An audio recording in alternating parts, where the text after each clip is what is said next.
नंदुरबार शहरातील सिद्धिविनायक चौक परिसरात बॅनर लावण्याच्या किरकोळ वादातून मोहित राजपूत यास बेदम मारहाण करण्यात आली होती। उपचारादरम्यान मोहितचा सुरत येथे रुग्णालयात मृत्यू झाला।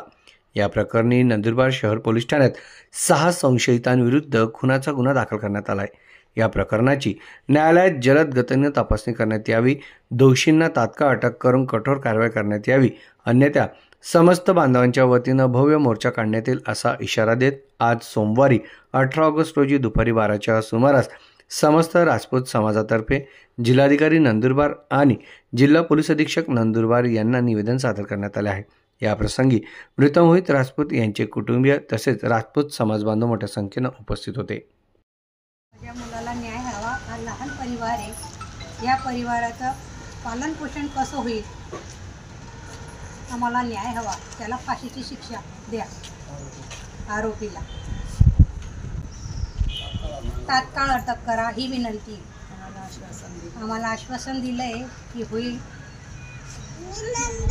सगळा पुरा राजपूत समाज आमच्या पाठीशी आहे, सहकार्य केलं आहे। आम्हाला न्याय हवा।